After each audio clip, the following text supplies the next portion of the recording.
Hiya! Welcome to the whole Irregular ECY Shedcast. This is the face of somebody who has been trying to record this same video on multiple devices and failing. So let's hope that this actually works and yeah, doesn't cut out or something. Oh, it's been driving me mad. Right, so I shall try and keep it relatively brief in the hopes that it won't cut out. I think last time it did because of, I think it was the storage on my phone probably, and then I had a right palaver trying to splice two videos together, and then I couldn't save that video, and then I couldn't upload it, and it was just a complete nightmare. So anyway, that's why I shall try and keep this brief. So today it's all about the high twist yarn. We have another update going live on Sunday at 10 o'clock UK time, obviously, and I know it's not that far that long since our last update. That's not intentional, it just happens to be whenever the yarn's ready. You know, and then the photographs are all done and all that kind of thing, and yeah, it just happens that we're ready for it now. So that's why we'll have had two updates in short order, but there'll be a bit of a gap after this until the next one. So high twist, as I mentioned, it's the first yarn that we've done for this update is harewood fingering. Now, if you've known us for a long time, you might have heard of this yarn, you might have used it, and if you are unfamiliar with it, don't worry, because as it turns out, it's 2 years since we last did it. Again, totally unintentional. So if you've not heard of it and you don't recognise it, don't worry. So let's pick out a skein. I hope you can see this nicely. Can you see that texture? That's the high twist texture on the yarn there. And I've brought a skein of Bowland 4-ply so that you can compare. They're both Blue Face Leicester, both pure superwash Blue Face Leicester, but the only difference is that they are spun differently. Now, Bowland 4-ply is nice and smooth. That's because it's spun with 4 strands, hence being called 4-ply, which are then twisted together to make a nice balanced smooth yarn. With the high twist yarn, as you can hopefully see with this fluffy end here, I'm just trying to put it in a place where you can, I think it's best against my face, see that. It's 2 strands. So the 2 strands are highly twisted, and then when they are plied together, that twist is allowed to swizzle back on itself, and so it means that you get a nice, again, well balanced yarn, but with this texture of the high twist. Okay. So that's what it is, and I will just tell you that these come in 110 gram skeins. I don't know why, there's probably a reason for that, I don't know what it is. Most of our yarns are 100 grams, this is 110. You get 385 metres, which is 420 yards. It works well as a standard 4-ply thickness, so you should be able to substitute it pretty easily. And the wraps per inch, which I hadn't measured before I printed these labels, and I've just done it now on my wraps per inch tool. Now, you don't have to have a special tool to do this. You could do it with a pencil and measure an inch, or a ruler, anything at all that's solid that you can wrap the yarn around. Don't wrap it really tight, because that stretches the yarn and it will come out thinner than it realistically is. So you want to let it kind of just sit naturally. I'll show you the front there. There you go. And I'll just count these.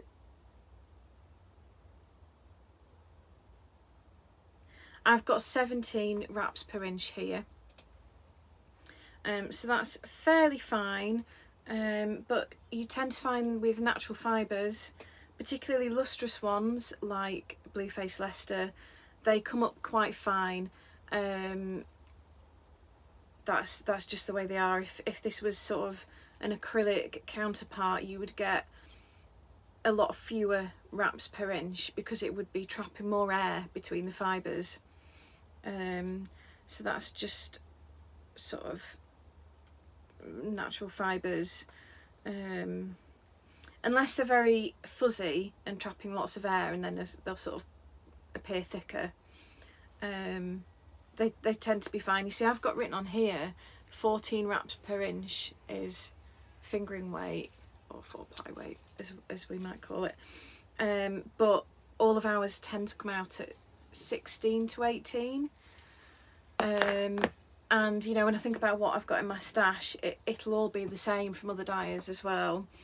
I'll just grab that ball. This is what I wound up. So this, I might as well show you while I'm here, is the colourway Allium.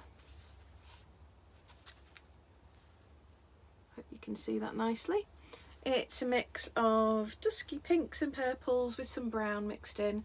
I absolutely love it. I love this colourway. And I have done some swatches. Because it's so long since we've had this yarn, I'm pretty sure it's changed. I think it's more woolly and more fuzzy than it used to be. Now, that might not be anything to do with the spinning. In fact, to be honest, it's probably not. What I have noticed, you know, I've been doing this for more than 10 years now, is that Blueface Leicester changes from one year to the next, and I think the fleeces respond to the weather. I think does make sense, doesn't it? And so some years you tend to find that all the Blueface Leicester yarns are like super woolly. Some years it's very yellowy. Some years it's very, very lustrous. It can change quite significantly in my experience. This is one of the reasons that people love merino, because it just doesn't change. It's so consistent, whereas Blueface Leicester isn't. But you know, that's the nature of it, and these different fibres tick different boxes, so tough. It is what it is. You either like it or you don't, and you know, that's absolutely fine. So this is why I thought I'd better swatch with it as if it was a brand new yarn. I haven't had time to do tons of swatching, but this is 2.5mm needles. I can see a little bit of daylight through this. I'm trying to hold it in a place where you might be able to see that, but not a lot. It's a nice sort of lightweight woolly fabric, but it has come out quite sort of nice and smooth as well. It's not super woolly or fuzzy, and although it's light, it feels quite sturdy. That feels quite substantial, I have to say. I thought it would feel like more delicate than it does. So that to me would make a really nice garment, actually. I don't think I'd knit a garment on 2.5mm needles, it has to be said, but if you could bear it, I think that would be really nice. Or perhaps if you could do the equivalent on a knitting machine, I think that would be lovely. So that's 2.5, and I've also done, what's this, 3.5, because that tends to be my go-to size for 4-ply or fingering weight yarn. You can see a lot more air through that. You can see my face. You see my face a little bit through it. It's a good measure, isn't it? So yeah, much more open, much more stretchy and springy. But again, feels far more sturdy than I thought it would. I thought it would block out feeling quite delicate, and it doesn't actually. You know, like I feel like you could be out dog walking get it caught on branches or something, and you could sort of just pull it back into shape, which is always good, isn't it? So that's your 3.5. So I really like that. I would definitely use that. And then for crochet, I went for a 3mm hook. I really like this fabric. I kind of don't really see the need to go smaller. I've done 4 rows at the bottom of double crochet so that you can see how it is in a more dense stitch, and then the rest are it's all treble, so that's obviously, it's a more open stitch anyway, but I like this fabric. This is a good robust fabric. What I do like with crochet with variegated colours is the way that it distributes the colours. It makes it all more mottled far more than knitting does. I really like that. So, you know, for me, this is like, it's like a watercolour, you know, with kind of all smudgy, the smudgy colours. So I really like that. So yeah, that's the 3. I did also do a 4mm swatch. However, I've only just pinned it out to block. Ta-da! Well, now you can see how bad my blocking skills are, and because I actually find it really hard to do straight lines, which is why I often do like picot edges on shawls and stuff like that, because they're just so much easier to pin out. So the 4mm, it will spring back a little bit. It will bounce back a bit. But again, for something lacy, you know, like a shawl or something like that, I would go with that. I'd go for probably 3mm for a garment, but this for a shawl or an accessory maybe. And again, you can really see, well, you can't because of the yellow, but hopefully you can see a little bit how the colours have become mottled, which is lovely. So that's that. And whilst I'm on how it knits up, here is one I made earlier, and by earlier I do mean years ago. This shawl is called Holyrood, Holyrood, by Justina Lukowska, who I've mentioned before. We've worked with her quite a lot over the years, so she does get quite a lot of mentions. This shawl pattern was originally designed, I can't remember if it was the first one we did together. It was designed for Edinburgh Yarn Festival, and like she came and like was on our stand, and we sold the kits and all sorts. So these colours are Hedgerow and Mellifer.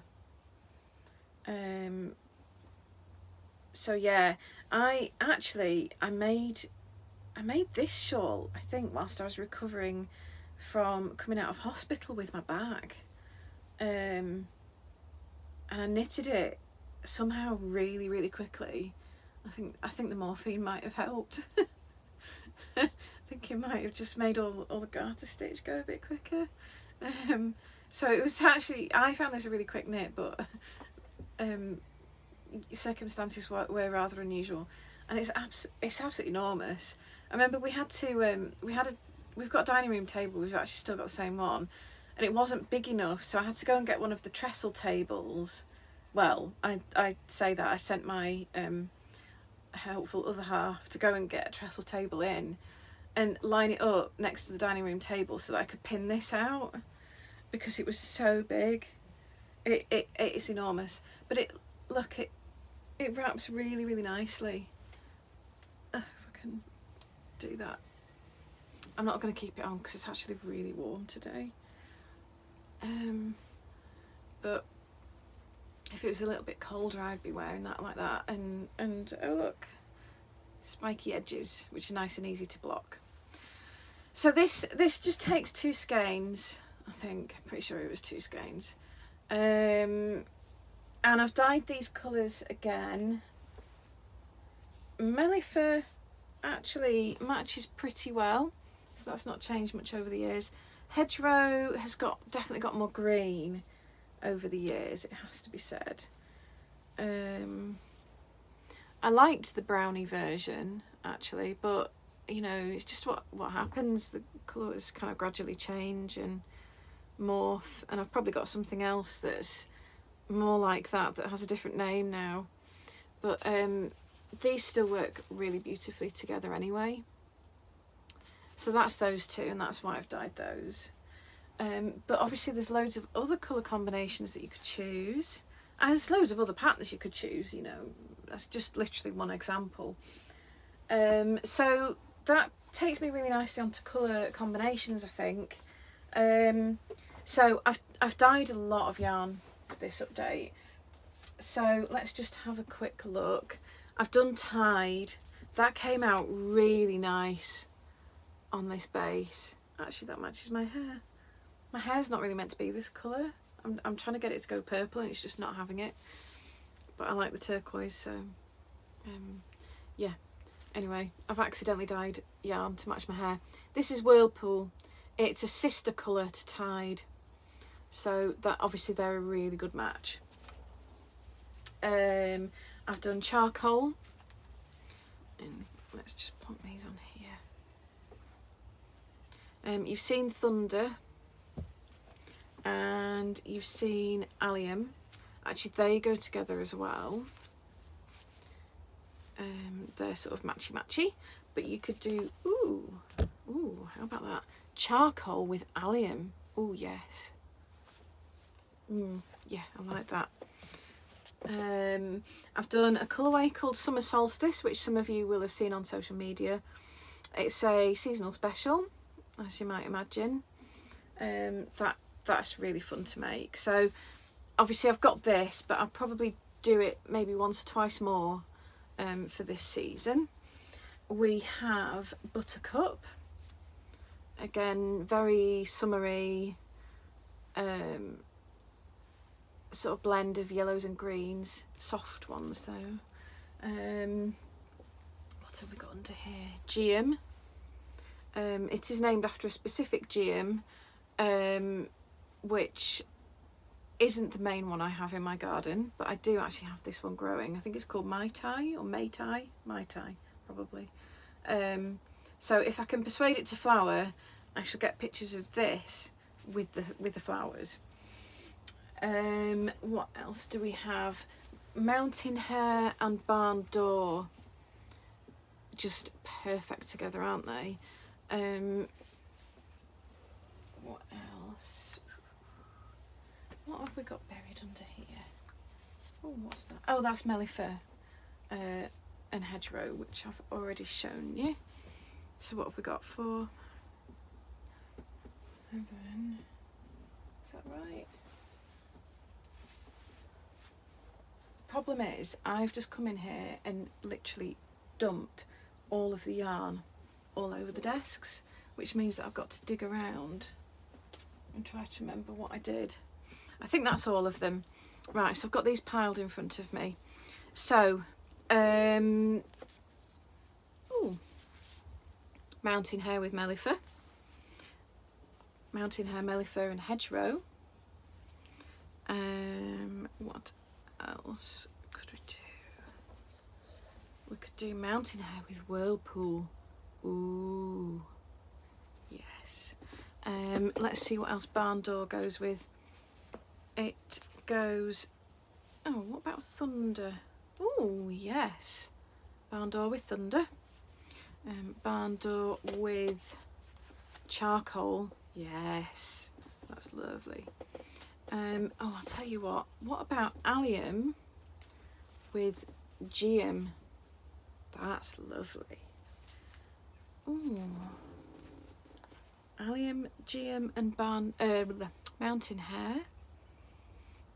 So I know I've said this before, but I really like pink and brown together. I think particularly this pink because it's got that bit of yellow to it, which works well with the brown. I'll tell you what else you could do that's really nice for a very sort of zingy look. Geum with Summer Solstice. you could do Geum with Summer Solstice and then charcoal, just to really set them off. You know, to sort of frame them. That'd be good. Ooh, Geum, Summer Solstice, and Thunder. Again, that frames the other two really nicely. I'll tell you what else. Buttercup with, what did I put that with? I definitely put it with Hedgerow. I mean, that's just lovely. Does it work with Mellifer? Yes. Oh, nice. Oh, what else might it work with? Does it work with Bandor? It does, but they're probably a bit close and probably not contrasty enough, but they are nice together.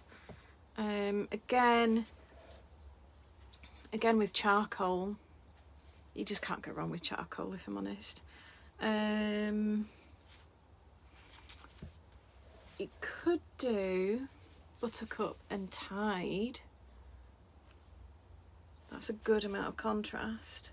I like that because you kind of, obviously this is a yellowy blue, and then you've got the warmth of the yellow in this, which makes them work together. So that's quite a lot of combinations. Let me see if I can hold all of the colours together for you. There we go. Okay. And now I need to get rid of them. Oh, I think there might be a bit of an avalanche. No, we're all right. Okay, so that's the Harewood fingering. I think I'm just checking that I've shown you everything I need to show you and that we've covered everything. Yeah, okay. So the other yarn, I'll just move the camera around a little bit. Where are we? Let's see if I can get that level. There we go. Oops, sorry. Clearly not a professional here. Right, so the other yarn that I have dyed loads of is Brimham High Twist.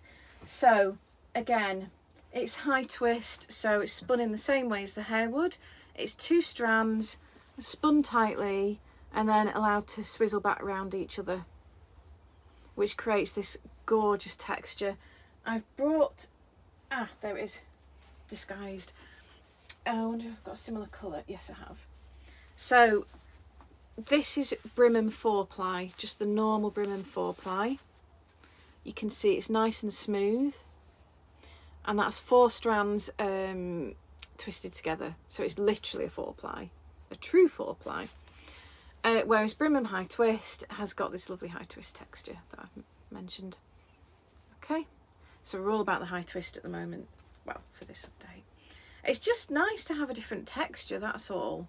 You know, I like to mix things up and sort of keep doing different things and keep my interest and inspiration high, really. Now, what I like about Brimham High Twist, which, by the way, I'll just tell you, is 85% superwash, superfine merino, 15% nylon. So it's a sock yarn, and being high twist makes it really nice and smooth and solid. So definitely a sock yarn. And I don't say that about all 4-ply yarns, or even all yarns that are marketed to me as sock yarns. I wouldn't always call them a sock yarn. I'd only call them a sock yarn if I think that they are genuinely good for socks. It really irritates me when people just take any 4-ply and call it a sock yarn, because it's not necessarily. So yeah, good for socks, but also loads of other things. It is smooth, but it's soft as well, so you get that solidity, but you do have softness because it's so smooth, which is sort of part of the whole merino thing. And the reason that I like this is I like the clarity of colour that you get with it. So if you can see, with the Harewood fingering, with the Blueface Leicester, the colours are quite smudgy. So to me, this is like watercolours. It's like working with watercolours. And then you come to this and it's kind of almost like working with acrylics. You get much clearer, sharper colours. And, you know, kind of like any artist, I like to do both. I like to mix it up. So it's really nice to do this and have something completely different. That sort of encourages me to do quite a lot of variegated colourways, I have to say. So we've got like Granny's Bonnet, which is, if you don't know, it's the colloquial term for Aquilegia flowers. And I could have called it Aquilegia, but for some reason decided to call it Granny's Bonnet. So yeah, let me just tell you, it's 100 grams. Now this one is 360 metres or 392 yards. So it's got slightly less yardage than a lot of our other fingering weight yarns have. A lot of them are 436 yards and this is 392. So just double check if you're substituting it into a pattern. The wraps per inch on this are 16. So it's a fairly, one of our probably more plump yarns, and that's partly because the high twist holds quite a bit of air to it in this one. The Blueface Leicester's different because it's a luster fibre, whereas this isn't. It's much more fuzzy, even though it results in a smooth yarn. So yeah. Right, let me just show you how it knits up in case you haven't seen before. Here is a cowl that I made. I really like this actually. So it's a double layer which I then mattress stitched down the edge and then grafted together. You can just about see the seam where I've grafted this tube together. So I really like this. It's nice and sturdy. It stands up well against my neck. I made this on the knitting machine, but obviously there's loads that you can do hand knitted. And yeah, you can hopefully see the texture. It's not as different as it looks in the skein once it's knitted up. So you get a little bit, but it's not like super bumpy or anything like that. This is a lovely smooth fabric. It is really nice actually, and of course because it's been washed, the fibres have all relaxed and kind of softened, so you've got a little bit of drape to it, lots of bounce and stretch, which is good. And then crochet. So I did a Shedcast about this yarn probably only a few weeks ago, and I still haven't made anything more up to date since then, so I'm just showing you the same things again, I'm afraid. But this is a little crochet Easter egg that I made, which is, it's a tiny thing, but I have to say I found it really satisfying somehow to crochet with. I think it's that solidity and smoothness of the yarn, and then the clarity of the colours. There's just something about it. It's just really satisfying to work with. So yeah, that's how it looks made up. This was on a 2.5mm hook, by the way. So because with being stuffed, I wanted it to be a nice tight fabric.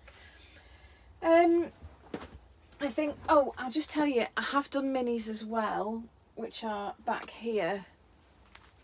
These are 20 grams. So that equates to 78 metres or 72 yards. But I'll come back to those in a sec. So I just really want to do a few colour combinations.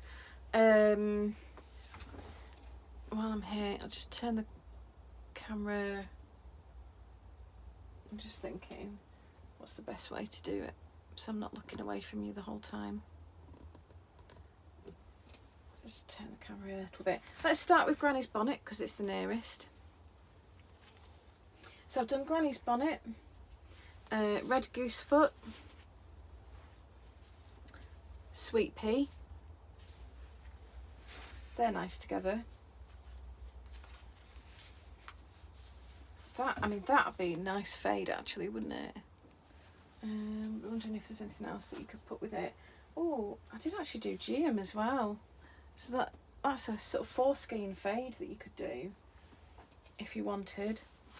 That's those. I'm gonna pile these up again over by the camera.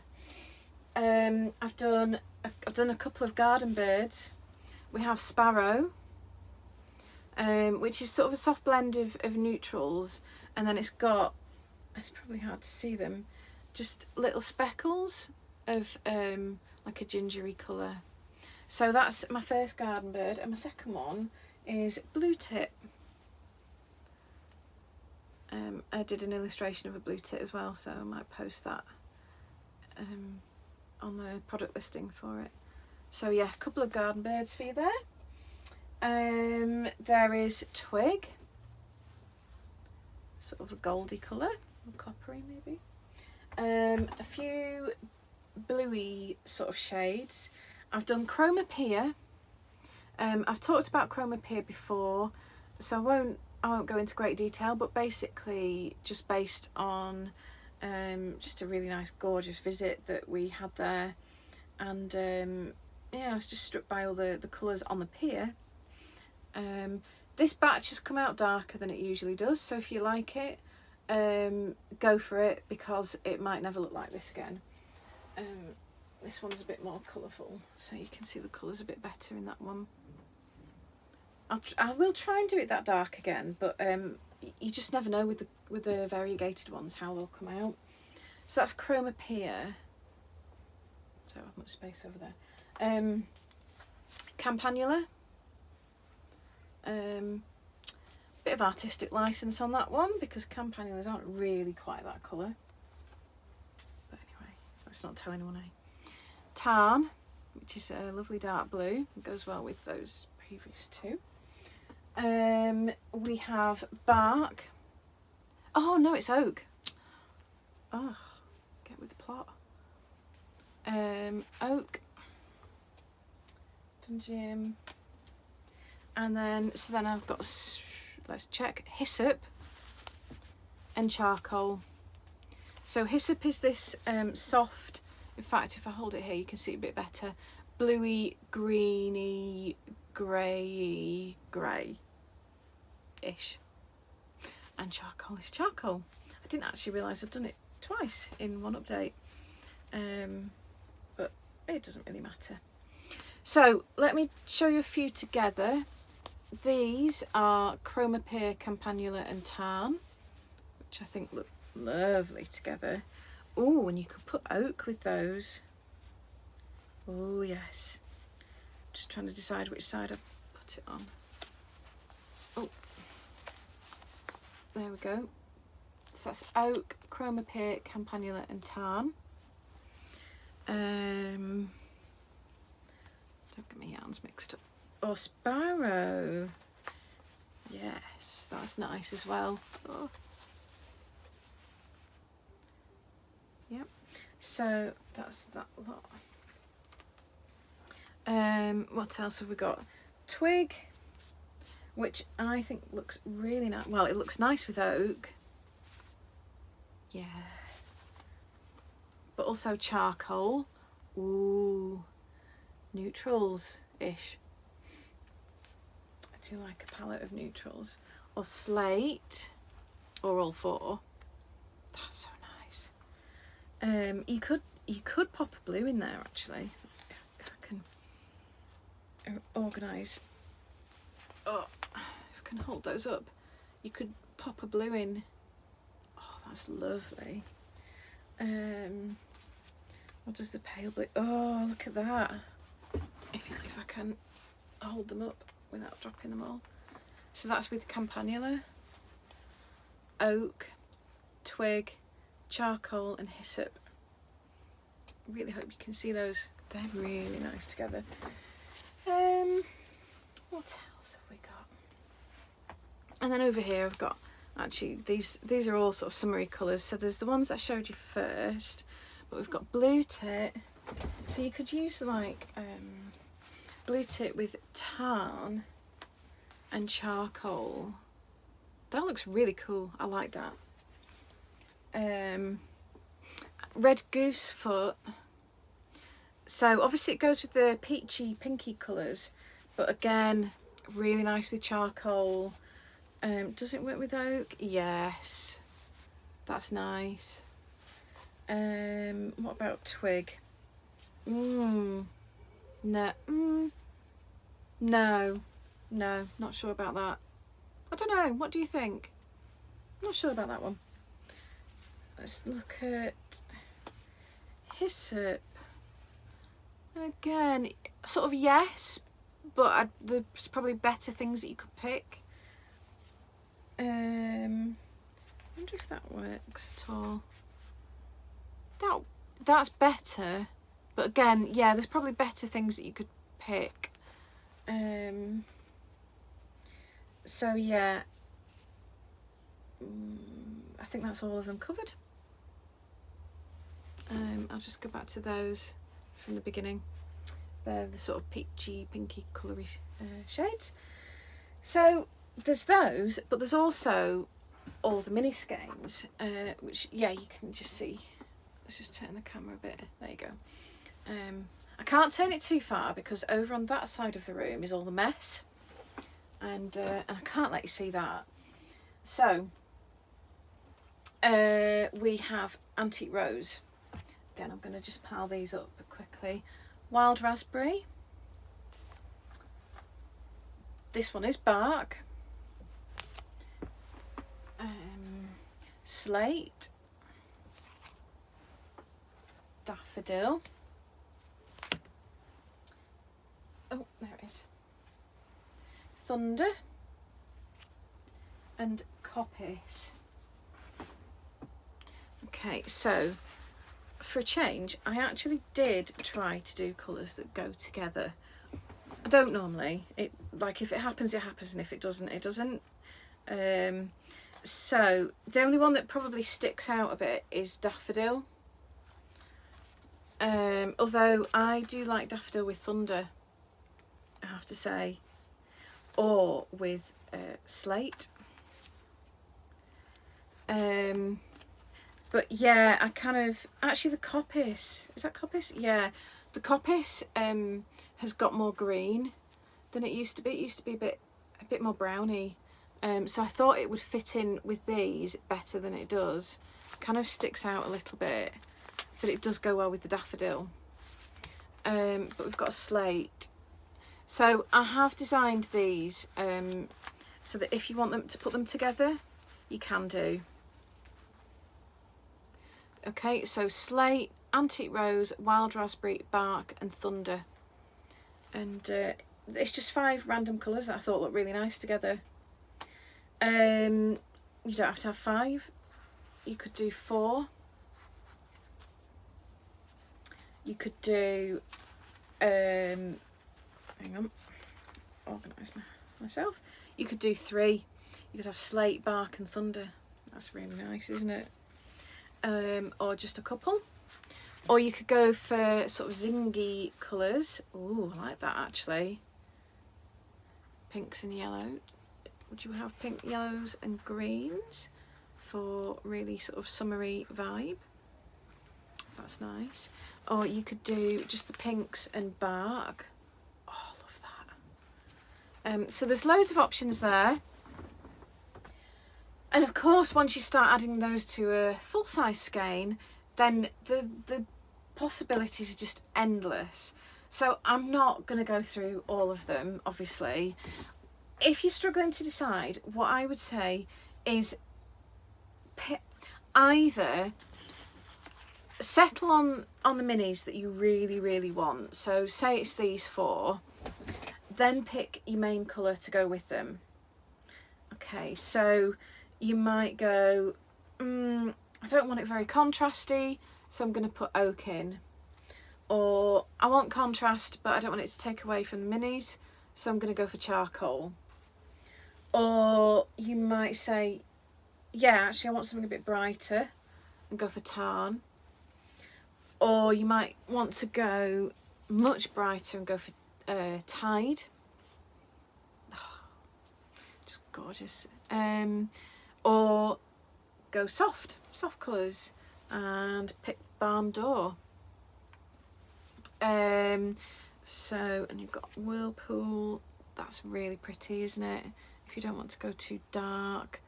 You might want to go a bit more matchy and go for Allium. That really pulls out all those colours. So, like I say, the possibilities are endless. Alternatively, you might have your heart set on a full-size skein. You might be like, oh, I've got to have blue tip, and I quite fancy some minis to go with it. Maybe I'm going to make some socks out of it, and I quite fancy contrasting toes, heels and cuffs. So then you would start with the blue tip and pick out a colour to go with it. So again, you might want matchy with the daffodil, or you might want a bit more contrast with something like Thunder. There are other mini skeins in stock still actually as well, so do have a look at those too, because obviously I've only got a few here. What does that do? Does that work? Yes, it does. It pulls out the green. Getting fluff on my face. It's very itchy. What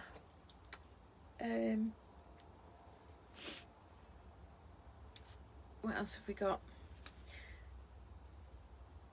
Just thinking. Oh, do you know, I'm spoiled for choice. Mountain Hare. This is mixing the yarns, by the way, but like I've said before, these are all pretty standard 4-ply thickness yarns, so you should have no problem really blending them together. What about, oh, Mountain Hare with Thunder. So yeah, I'm getting a bit overwhelmed by it, to be honest. Oh, I'll tell you what, I totally missed out. I've missed out my Woodland Strawberries colourway. That goes, oh, what an idiot, with Red Goose Foot. It also goes nicely, now that I notice it, with, oh yes, with Coppice and Daffodil. Now this colourway, I first did it last summer because we have a lot of weeds in our garden, it has to be said, and I tend to let them grow and see what they become before I pull them out.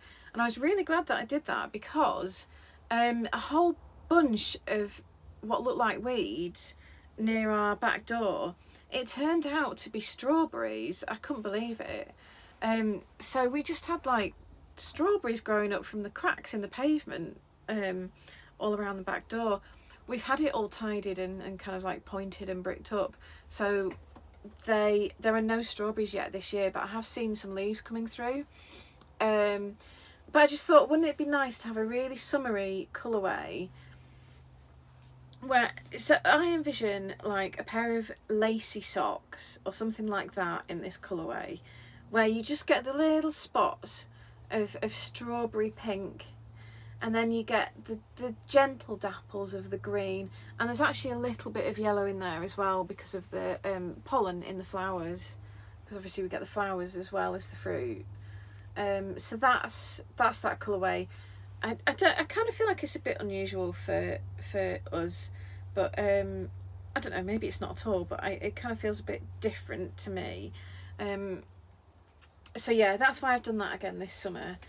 But I haven't done much else to actually go with it, have I? I've done the minis. You've got your Red Goose Foot. You could, does that work? No, it doesn't really quite work, because the pink in that clashes with the more reddy pink there. I'm just looking at Sweet Pea. That's Sweet Pea. Sweet Pea works better actually, but again, I'd be tempted to go for a proper contrast, maybe like hyssop, or are there any colours over there that might work? Summer Solstice, they share quite a few, well, the same sort of reddy pink. Oh, you could go for, oh, hang on. So you could go for Hedgerow. Again, this is blending two different yarns here. But you could go for Buttercup. Look at that, Woodland Strawberries and Buttercup. And then maybe put the minis with those as well. Honestly, the possibilities are just endless. So, like I say, what I would do is pick one colour or one little bundle of colours and then base your project around that, or your decisions around that, and stick with it, because once you start changing your mind, there's just no hope. Says the voice of experience. So that's the update. So that's live on Sunday at 10 a.m. I'm sure I've already said that, but just in case I didn't. And oh, I suppose the other thing is, don't forget garments. Fantastic for all of these yarns. So the other main thing that I wanted to show you was something that I forgot to bring through for my last Shedcast. Did I show you the charcoal? Yes, I did, yeah, sorry, distracted. So I talked about having new yarn packs in the last Shedcast. I'm storing them in plastic, but don't worry, they don't come in plastic. We keep and reuse these bags.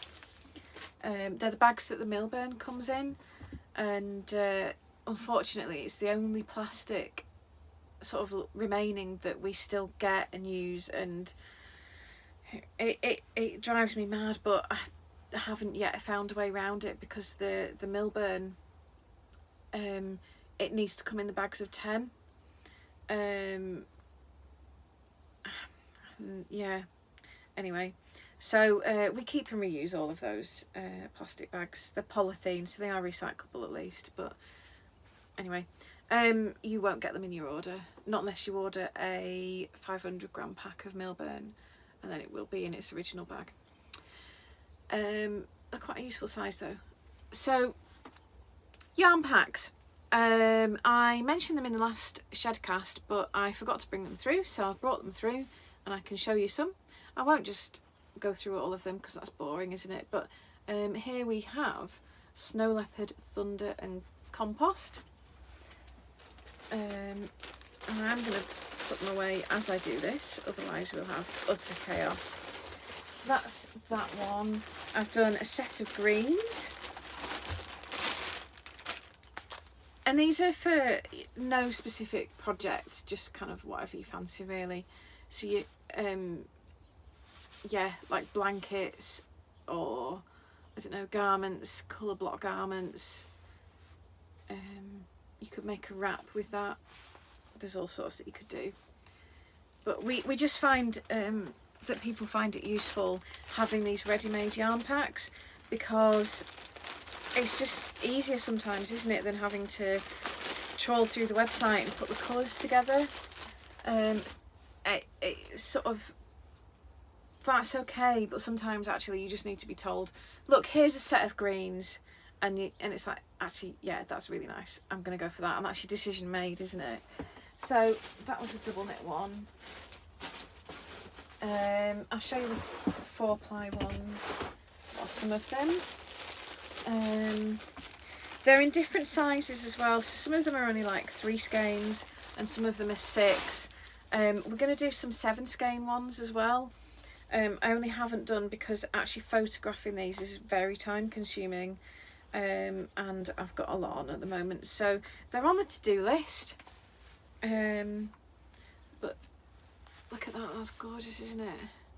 You could totally make a lovely wrap with that. So that's Snow Leopard, Equinox, let me just check, Lagoon, Harbour and Murmuration, which has got the blue in it.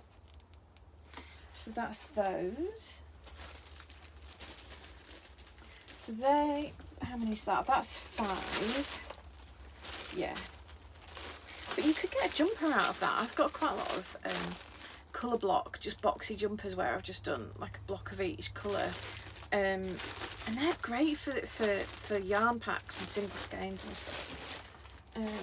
So you could take any plain jumper pattern and do it in all different colours. What else have we got? Oh, this is one that I really like. Although I might regret pulling this out because it's quite hard to hold up. So I've got these three and that one, and then I can get hold of them. The Milburn 4-ply. So I hope you can see that okay. So you've got Brimham High Twist in Loganberry. So again, that's older stock from the last update. And then you've got Rosedale 4-ply in Allium. Then you've got, is that Brimham? Yeah, in Bark in the middle there. Bowland 4-ply in Wisteria. And then Milburn 4-ply in Natural. And I just think that that is absolutely gorgeous. So I should just pop those away. So that's a couple of the 4-ply ones, and I've shown you a couple of double knit ones. So I won't go, you know, I'm not going to trawl through all of them, because that's a bit laborious. But if you have a look on the website, in the yarn menu, there is a yarn packs section where you'll find all those. And there's loads of other stuff as well. There's like entirely Milburn 4-ply yarn packs. The good thing about those is that as long as the Milburn 4-ply is being produced, they're always in stock, whereas these hand-dyed ones, once they're gone, they're gone. I still want to re-photograph quite a lot of the yarn packs, to be honest. You know, it's good to just like refresh things every now and then. But as I say, the photography is quite time consuming, and any time that I spend doing that, I'm not dyeing yarn. So it depends how I'm feeling on the day, really, about my priorities, and the weather. I mean, the weather dictates it a lot, because if it's bright and sunny, then the colours come out like super bright, but then with harsh shadows. That's not good. Obviously if it's raining, a bit impractical. So you want kind of like a bright but cloudy day, so that tends to dictate what's happening when. I'll tell you what I have re-photographed though, yesterday or the day before. I re-photographed all of the Eldwick lace, because I was looking at the pictures just thinking, these just, I'm not happy with them. I want new pictures that show the colours better, because I think I photographed these, yeah, oh, mohair, in winter. And it is really hard in winter to get your colours to come out. And sorry, I've got mohair floating around now. So anyway, the upshot is I have re-photographed all of the Eldwick lace that's on the website. So I hope that it looks as appealing as it really is at this point. And these are Briar Rose and Charcoal. I just completely randomly hoiked them out to show you. There is quite a lot of Eldwick lace in stock actually, but although I am starting to think that it's probably time for another fluff update pretty soon, because the colours that are left are starting to get a bit samey. So yeah, let me know what you think about that. We've still got plenty of Lowther lace, which is the other fluff in stock. That's the baby alpaca. So I'm not going to do more of that just yet, but Eldwick lace is starting to kind of come onto my radar as perhaps soon. So yeah, that's where we're at. I'm trying to think what else there is. The Aran and Chunky is still all on sale as well to clear. We did loads ready for the Cat Knits launch, and then sort of lockdown hit, and obviously the launch didn't, well, the book got launched, but the launch party and all that kind of stuff just didn't happen, obviously. So all the stock that I stocked up on is a lot of it's still sat there. At this point it's taken up space and I want that space to do other things with. So that's why the Aran and Chunky are on sale to clear at the moment, because it'd be really good to clear out that space, not just for this lot, but then for going into autumn to do more Chunky and Aran and totally refresh that. That'd be really, really good. So I think that's everything. Yeah, that's probably everything. And given that it's only a week since my last Shedcast, I think that's more than enough really, isn't it? So anyway, I hope that this has recorded okay and that it will upload successfully. And if you have any comments, please do pop them in the comments section on YouTube, or you can always email us. The email address is info@edencottageyarns.co.uk. If you use .com we won't get it, it's got to be .co.uk. There's a contact us form on the website as well if you want us.